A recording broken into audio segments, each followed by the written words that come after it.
So many central banks have a supervision and regulatory role. So unless until their job is not only to issue guidelines, they also supervise that. So there is a department of supervision in Reserve Bank also, which monitors whatever guidelines they have given, whether that is being followed or not. For that, they inspect banks.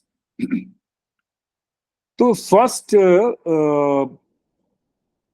job of any regulator is to stabilize the banking system. And since they are issuing currency, their job is to stabilize the monetary policy, or inflation monitoring also is their job. So RBI always gives us now, whenever there is an inflationary year, they give a guidance on interest rate. They keep the interest rate intact, or they up it or lower it. So that gives one indication what is their policy rate and what policy they are following. So the first regulator, if you see, central bank or monetary authority, was established, known to be established in 1401. The name was Toller de Cavio de Barcelona. It was in Barcelona. So the Barcelona municipality basically gave first indication of monitoring function, monetary authorities function. And on a limited, very limited scale. That's why I say there is not much. They were only handling in their respective municipal jurisdictions. Later, few more municipal central banks started functioning as a regulator within the municipal jurisdictions. So in a country, if there are 20 municipalities, 10 municipalities were having during those days some monetary authority. It was not the municipalities which were doing. They had set up some uh, central bank types institution and named them and given them some responsibility of monitoring it.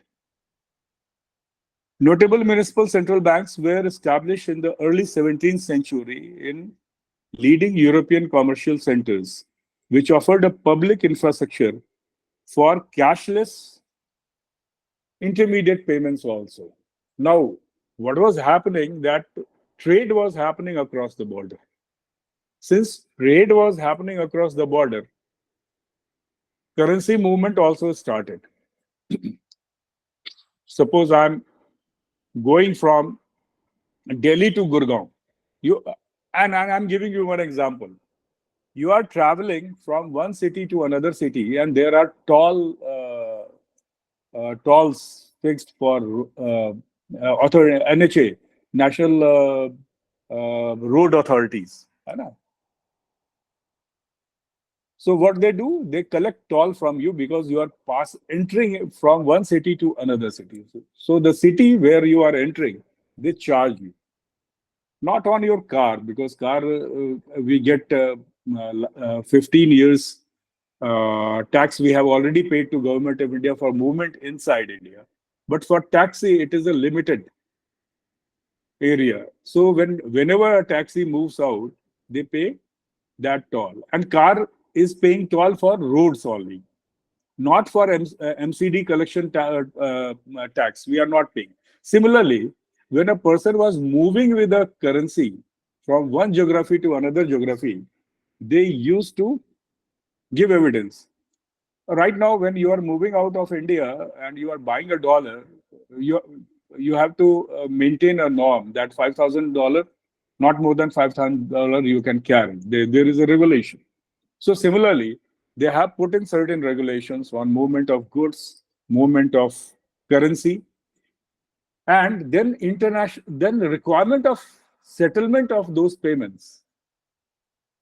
They felt and they started fixing those regulations for international payment settlements. So the first international payment settlement, national, was in the 18th century. It was established by central bank, was the Swedish central bank. Swedish central bank They started this job of managing the currency across border. They were founded in 17th century initially, but later on they expanded their role as a. They were the commercial banks, but later on they took over the job of regulator also. Bank of England also started this job.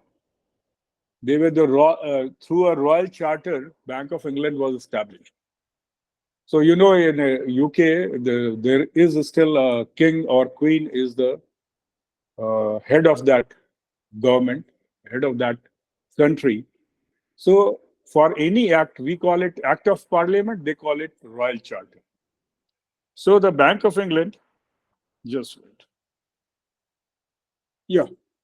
So Bank of England, through a Royal Charter on 27th July 1694, so almost at the end of 17th century, they passed this Tanai Act. The bank was given exclusive possession of the government's balance and was the only limited liability corporation allowed to issue banknotes. After the series of central banks came into existence and the continued improvement was brought into the functioning of the banks, France also saw, UK and France, they were not friendly. So whatever UK was doing, France was not allowing that to happen in within their jurisdiction. So they also tried to copy Swedish model. They also tried to develop their own banking system so that they should not be dependent on UK. And then Spain also came into, and the best regulator during that period was the Spanish regulator.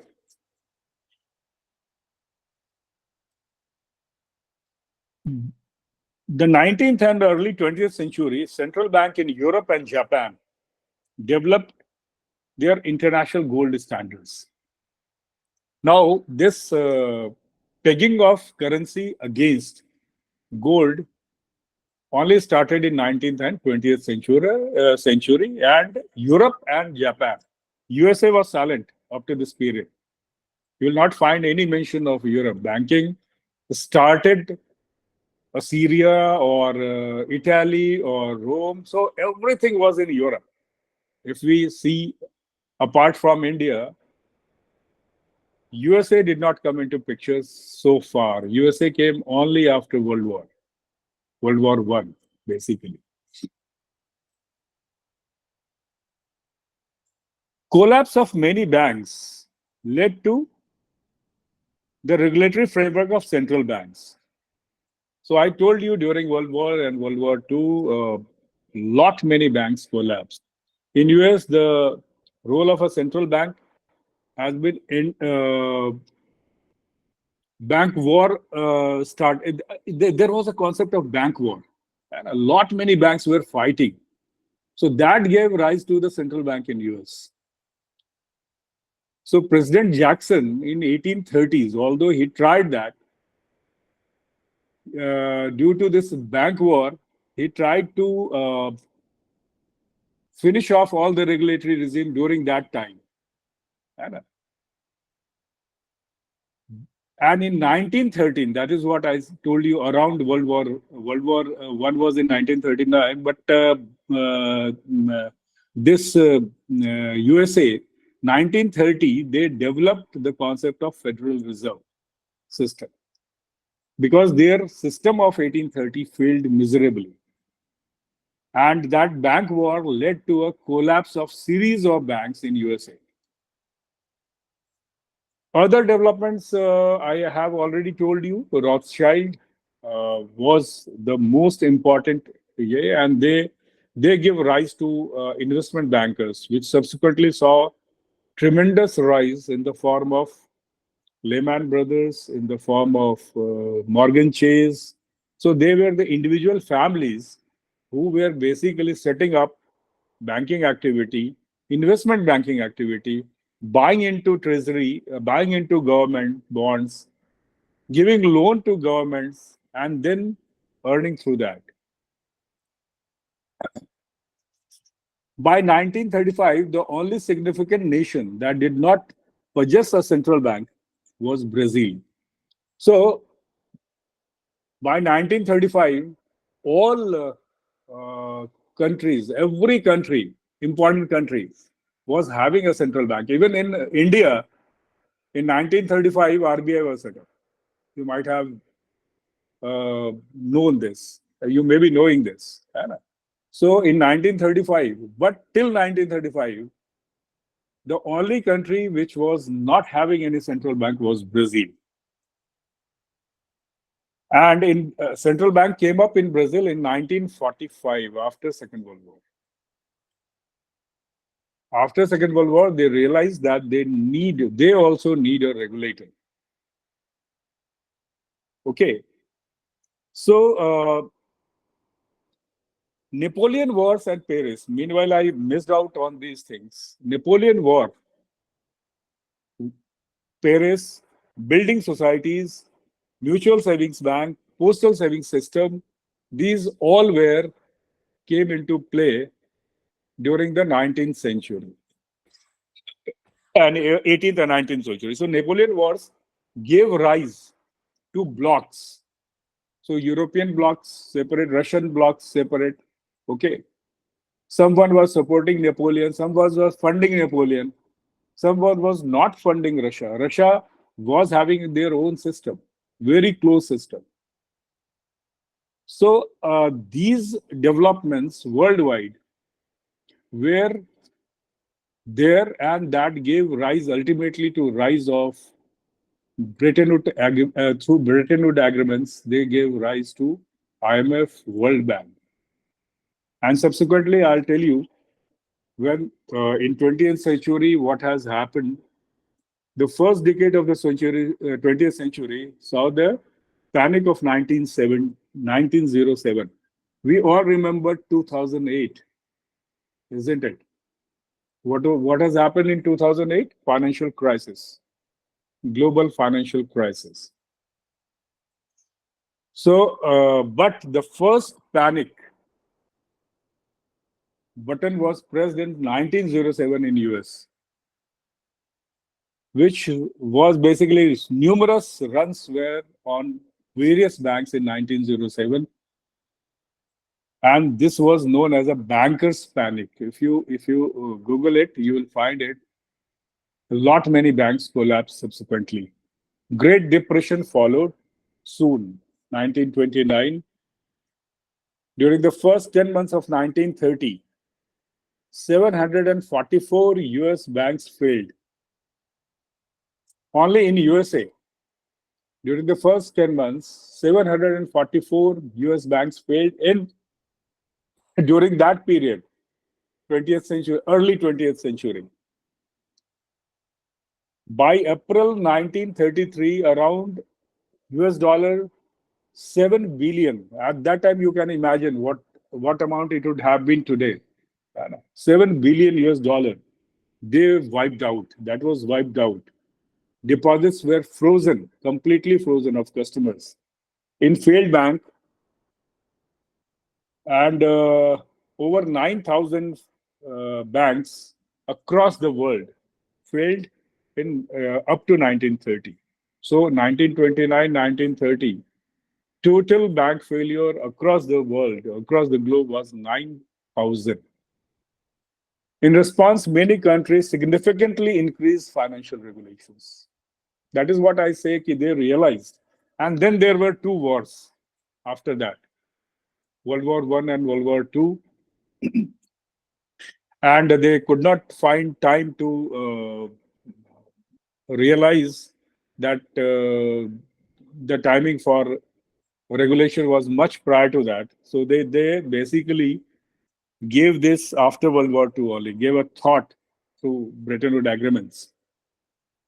So in response, many countries significantly increased financial regulations. The US established the Securities and Exchange Commission, SEC, in 1933, and passed the Glass-Steagall Act, which separated investment banking and commercial banking. They realized, I told you, the rise of Rothschild, rise of many family. They were the investment bankers, and they started investing in banks, buying their bonds, and then playing with them. They started funding the money. They did not return the money on time. If they have borrowed it, they have overtaken the money, over leveraged themselves. And ultimately, the US realized that investment banking activity has to be separated from commercial bank. And for that, they set up a exchange, SEC, the role which is being done in India by which organization? Can anyone tell me? RBI. No. SEBI, Security and Exchange Board of India. Okay. So the Federal Reserve of USA is RBI in India, and SEBI is doing same job which SEC is doing, Security Exchange Commission. So all the listed companies, है ना, they are supposed to get regulated in India also by if they are banking companies and listed companies, they are getting regulated by RBI and SEBI also. And if they are incorporated under Company Act, they are regulated by MCA also, Ministry of Corporate Affairs as well. And those fintechs or those who are non-banking entity, they are not regulated by Reserve Bank, but they are regulated by MCA and SEBI if they are listed, or somewhere some regulators are there. Like I can say that for fintech, MATI, Government of India, is also doing regulatory job. So I'll come to that subsequently in the question answer session. We can also pick up. After Second World War, with the introduction of the Bretton Woods system in 1944, two organizations, I told you, I have made several here. One is IMF and the other one is World Bank. And in 1971, gold standard was eventually abandoned. So the goldsmiths who have started basically playing role, giving their gold stocks and buying bonds against that, and government used to issue currency against the gold. They thought that this is not a proper system of currency management, and that was abolished. In India, it is still there. In 1959, I'll say history since I am talking about history. So this investment bank got separated in US through SEC after World War, basically in 1933. And after World War II, two organizations came up, IMF and World Bank. 1971, gold standard was abolished. You might have heard about MICR. Anna, checks used to have MICR, machine readable characters, machine ink readable characters. So this was introduced in 1959. Since I'm talking about history, so I should give you dates also. In 1960, actually, you all may be using ATMs. Anna? So you know when ATMs came into being? 1960. I was not born even. You people though definitely know. So I was also not born. First payment system started that led to electronic payment system subsequently. That started in 1970. And in 1973, SWIFT came into being. What is SWIFT? SWIFT is a Society for Worldwide Inter-Financial Transactions. So all the money that is coming to India pass through SWIFT message only. NRIs send SWIFT message one bank sent to another bank, and the money is deposited in the accounts here in India. If India, we want to remit out, a swift message goes. So that was in 1973. It's headquartered in Geneva, Switzerland. And uh, when we will be talking about scams, one Nirav Modi scam was basically Swift got they made stringent regulations after this fraud. If you read that Nirav Modi scam case, it was done through Swift messages only. In 1980, global banking and capital market services proliferated. So the capital market came into 1980 only. Prior to that, that was part of the commercial banking activity only. In 1986, Big Bang in London banks were allowed to access capital markets. So there is a terminology called Big Bang. है ना? When you must be seeing that when a company is getting listed in India, BSE or NSE page, they go and घंटी बजाते. They just है ना hammer the tongue. So this was initiated in London in 1986. That is what it called Big Bang. So they were allowed to access capital market, and universal bank concept then came into. Prior to 1986, we have not heard the terminology of universal bank. So when we will be talking about bank, when we say universal bank is an umbrella bank which has all the banking activities and financial activities under its own umbrella. They give insurance, they give mutual fund, they give they open demat account also for investment purposes. So all kind of banking activity, if they are undertaking under their umbrella, they are a universal bank. If they are doing limited activity, they are commercial bank. This is very clear. So in India, many banks are still doing only commercial activities. Uh, in US, this Glass-Steagall Act was repealed by Clinton administration in 1999, and which resulted in merger and acquisition by many banks of a smaller banks. So this Glass-Steagall, which was enacted after failure of many banks in USA in 1930, that was basically repealed by Clinton administration in 1999. Early 2000s saw consolidation of existing banking structure worldwide. And, there were currencies, different currency, like basket of currency you might have heard.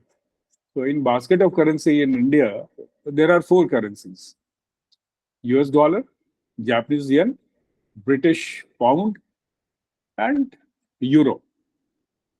But what was basket of currency prior to 2000? It was not euro. It was Dutch mark. So basically, in 2000, two things happened.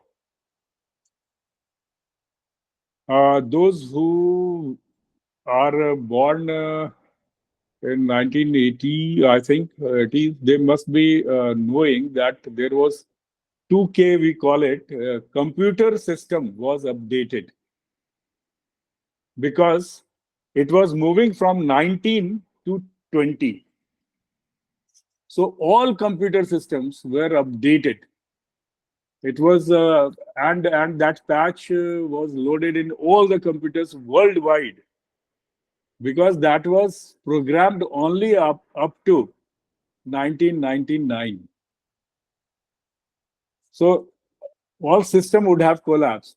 So they just Uh, for 2 years, they worked hard how to extend this validity of a computer beyond 1999.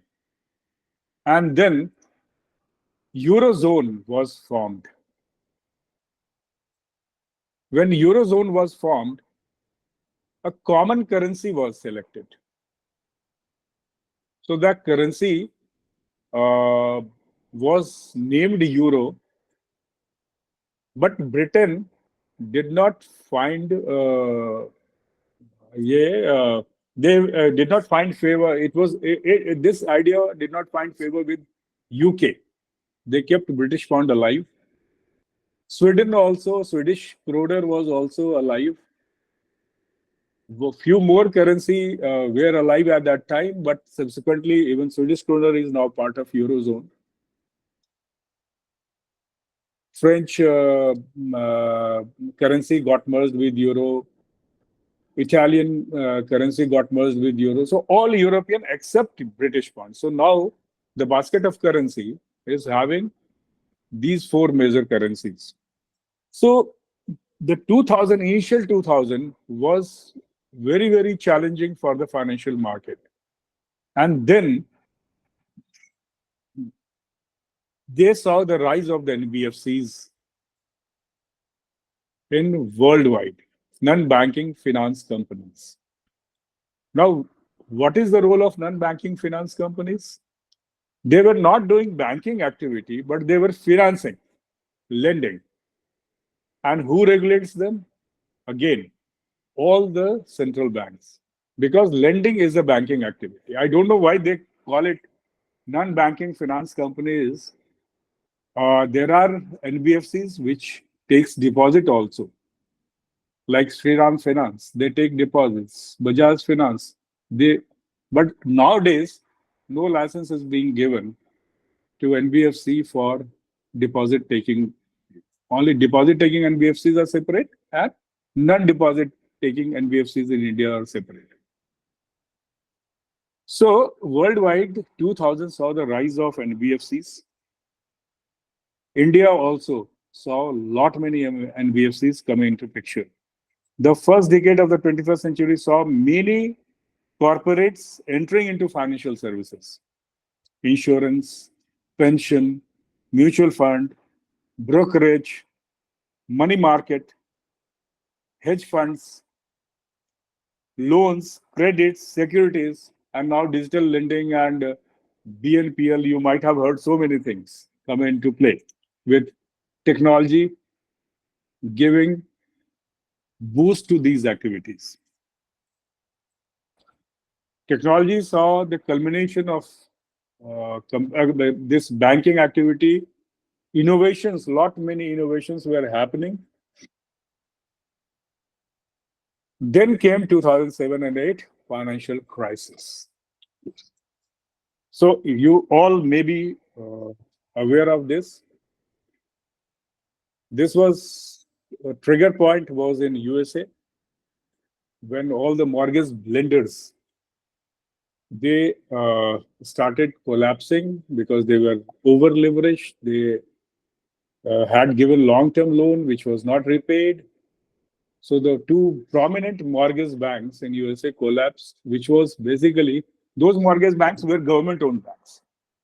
And since they were government-owned banks, those who have invested heavily in government bonds, the prices were going negative, and they started losing money. So after this financial crisis, since this was, I have missed out one more thing, but that I will cover in India when we were talking about India. How globalization happened in 1991 in India. That is relevant to India only. So globalization has happened after Bretton Woods, after coming of IMF and World Bank worldwide, but India was somehow not part of that. So the 2007-8 crisis, although India was also having some impacts, not impacted India much. Even Asian crisis of 2002, Japanese crisis or some other crisis, that did not impact India much because India was ring fenced. So this 2007-8 crisis, Lehman Brothers collapse or many banks collapse, even Citibank faced issues. JP Morgan Chase faced issues. Some merger and acquisition happened thereafter. Had a ripple effect across the world, except few geographies. And then funds started moving. So many investors who have invested abroad, they transferred funds to India also. We saw huge movement of funds during that period.